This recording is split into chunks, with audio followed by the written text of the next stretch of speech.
Hello students. Now today discuss about the political science economy. आज हम relation of political science with other science की part 2 पर बात करेंगे कि राजनीतिक शास्त्र और अर्थशास्त्र का आपस में क्या संबंध है, ये किस प्रकार से एक दूसरे को प्रभावित करते हैं।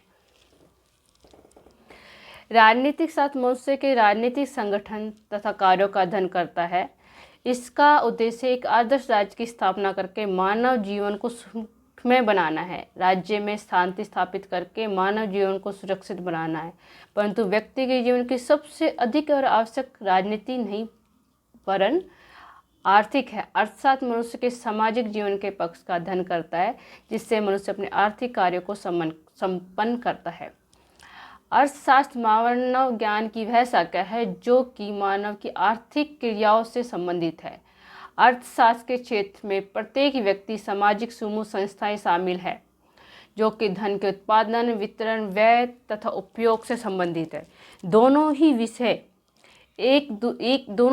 का एक ही उद्देश्य है, मानव जीवन को सुखी बनाना व अच्छा बनाना। दोनों विषय एक दूसरे के उद्देश्य की प्राप्ति में सहायता प्रदान करते हैं। इसी कारण एडम स्मिथ ने कहा है कि राजनीतिक अवस्था के दो उद्देश्य होते हैं: लोगों के निर्वाह के लिए अत्यधिक साधन एकत्रित करना और राज्य प्रशासन के लिए पर्याप्त आदान प्रदान करना। यदि मैं बात करूं कि राज्य से संबंधित सभी समस्याओं को समझने के लिए सबसे अनिवार्य तथ्य है कि उस समस्याओं के आर्थिक आधारों का हमें पूर्ण रूप से ज्ञान हो। आदिकाल से वर्तमान काल तक व्यक्ति की आर्थिक व्यवस्था ने अवश्य ही राजनीतिक व्यवस्थाओं को प्रभावित किया है। ये एक शाश्वत सत्य है कि आर्थिक स्थिति में परिवर्तन के साथ राजनीतिक स्वरूप और कार्य प्रणाली में भी अंतर आ ही जाता है। अभी मैं बात करूं कि दोनों विषय एक दूसरे को किस प्रकार से प्रभावित करते हैं, एक दूसरे की किस प्रकार से सहायता करते हैं। तो सबसे पहले हम बात करते हैं कि अर्थशास्त्र राजनीतिक शास्त्र का किस प्रकार से योगदान करता है, उसको प्रभावित करता है, उसको सहायता देता है। तो राजनीतिक धाराएं आर्थिक अवस्था से प्रभावित होती है। Political ideologies are influenced by the economic condition. विश्व में राजनीतिक शास्त्र में अनेक विचारधाराएं उत्पन्न हुई हैं, जैसे व्यक्तिवाद, साम्यवाद, समाजवाद, उपनिवेशवाद, साम्राज्यवाद। ये सभी राजनीतिक विचारधाराएं अध्ययन करने से ये तथ्य सामने आएगा कि ये सभी विचारधाराएं मुख्य रूप से आर्थिक अवस्था से ही संबंधित रही हैं। आर्थिक क्षेत्र में राज्य का आक्षेप सदैव विचार विवाद का विषय रहा, अर्थात कि जो कमाने के संसाधन है, बिजनेस है, रोजगार है, उसमें राज्य कितना इंटरफेयर कर सकता है। यदि मैं व्यक्तिवादी विचारधारा की बात करूं तो ये विचारधारा राज्य की आर्थिक गतिविधियों में हस्तक्षेप को, इंटरफेयर को रोकती है, उसको कम करने की बात करती है। जबकि साम्यवादी विचारधारा इसको बहुत ज़्यादा बढ़ा देती है। ठीक है, इसी कारण राज्य की हस्तक्षेप की नीति सामने आई, यानी कि पॉलिसी ऑफ लेजी फेयर, कि राज्य को व्यक्ति के आर्थिक कार्यों में कम से कम इंटरफेयर करना चाहिए। तो इस प्रकार देखते हैं कि आर्थिक क्रियाएं किस प्रकार से राजनीतिक क्रियाओं को प्रभावित करती है। उपनिवेशवाद तथा साम्राज्यवाद की उत्पत्ति भी औद्योगिक क्षेत्र में उन्नत देशों की आर्थिक लिप्तता का ही परिणाम थी। ये औद्योगिक रूप से उन्नत देश अपने माल को बेचने, कच्चे माल को खरीदने के लिए दूसरे देशों पर अपना कब्जा करते थे। भारत तो सदियों तक उपनिवेशवाद का शिकार रहा है। कहने का अर्थ यही है कि प्रत्येक राजनीतिक विचारक का जन्म आर्थिक कारण से ही हुआ है। आर्थिक कारण, आर्थिक संसाधनों में, आर्थिक गतिविधियों में राज्य को इंटरफेयर करना चाहिए या नहीं करना चाहिए, यही बताती है कि कौन सी विचारधारा किस देश में उत्पन्न हुई, पली व बढ़ी है। पूंजीवादी विचारधारा अमेरिका या विकसित देशों में पनप रही है, तो साम्यवादी विचारधारा साम्यवादी देशों जैसे रूस, चीन, उत्तरी कोरिया, उत्तरी लैटिन अमेरिकी देशों में पनप रही है। यानी कि विचारधारा राजनीतिक है, लेकिन प्रभावित उसको आर्थिक कंडीशन करती है। दूसरी, हमें अर्थशास्त्र की आवश्यकता क्यों है कि वर्तमान राज्य कल्याणकारी राज्य है। राज्य का कार्य किसी एक व्यक्ति या वर्ग का आर्थिक कल्याण करना नहीं है, बल्कि संपूर्ण जनता, सभी लोगों का कल्याण करना है। इसी कारण भारत सरकार भी नारा देती है, सबका साथ सबका विकास। इस कल्याणकारी उद्देश्य को प्राप्त करने के लिए आवश्यक है कि अधिक से अधिक लोगों का कल्याण किया जाए, और राज्य का उद्देश्य मनुष्य का सर्वांगीण विकास होना चाहिए। इसलिए राज्यों को अनेक ऐसे कार्य करने पड़ते हैं जिससे उसे अर्थशास्त्र की सहायता की आवश्यकता पड़ती है। यदि आर्थिक रूप से कोई राज्य शक्ति और संपन्नशाली है, तभी राजनीतिक दृष्टि से वो देश शक्ति व संपन्नशाली जाना जाता है। राज्य आर्थिक रूप से संपन्न हो, इसलिए उसे नागरिकों पर कई तरह के कर लगाने पड़ते हैं। आयात निर्यात की नीति का निर्माण करना पड़ता है। राज्य को धन एकत्रित करने के लिए कई साधन अपनाने पड़ते हैं। राज्य की इन कार्यों को अर्थशास्त्र काफ़ी सहायता करता है। आर्थिक नीतियाँ ही राजनीतिक विकास में महत्वपूर्ण भूमिका निभाती है। Economic influence of policy of government, यानी कि सरकार की नीतियों पर आर्थिक प्रभाव किस प्रकार से पड़ता है। अगर हम वर्तमान में बात करें तो अमेरिका दुनिया का सबसे शक्तिशाली देश है। इसका कारण केवल यही है कि आर्थिक रूप से संपन्न है। इसी कारण राज्य की सभी नीतियाँ आर्थिक प्रभाव दिखाई देता है।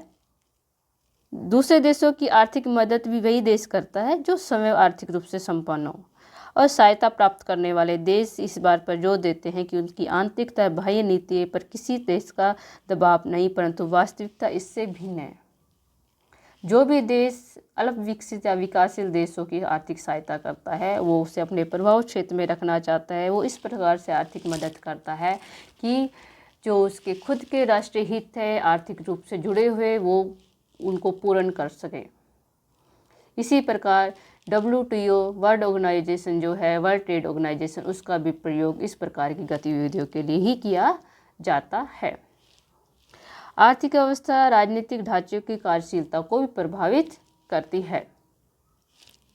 Economic condition affect the working of political structure.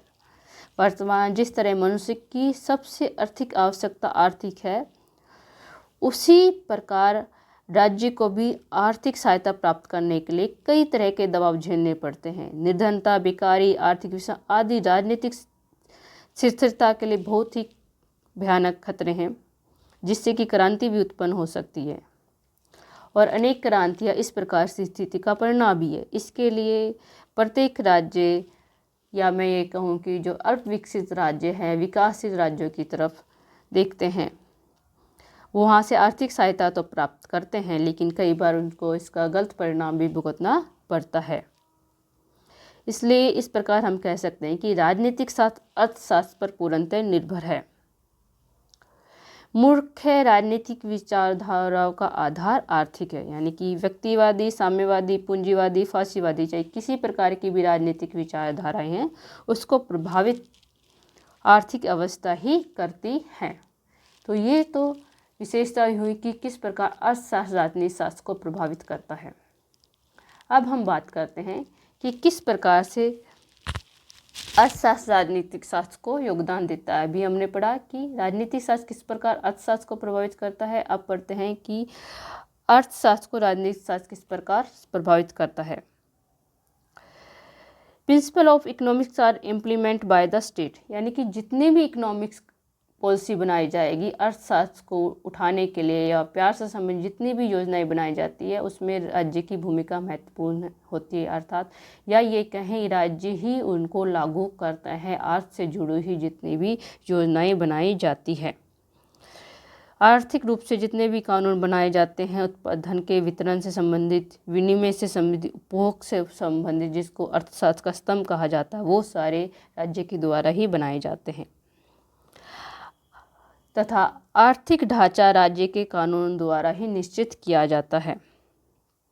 धन का उत्पादन, वितरण अर्थशास्त्र की विषय वस्तु है। धन उत्पादन संबंधी सिद्धांत अर्थशास्त्र द्वारा ही निश्चित किए जाते हैं, परंतु धन के उत्पादन साधनों पर किसका नियंत्रण स्वामित्व होगा, यह राज्य द्वारा ही किया जाता है। राज्य ही निर्णय करता है कि आर्थिक मामलों में राज्य कितना हस्तक्षेप करेगा, इंटरफेयर करेगा। उत्पादन के साधनों पर राज्य का नियंत्रण होगा कि निजी स्वामित्व या मिश्रित अर्थव्यवस्था को अपनाया जाएगा। वर्तमान समय में मैं बात करूँ तो भारत ने मिश्रित अर्थव्यवस्था को अपना रखा है। तो ये सब डिसाइड कौन करता है? ये डिसाइड करता है राज्य।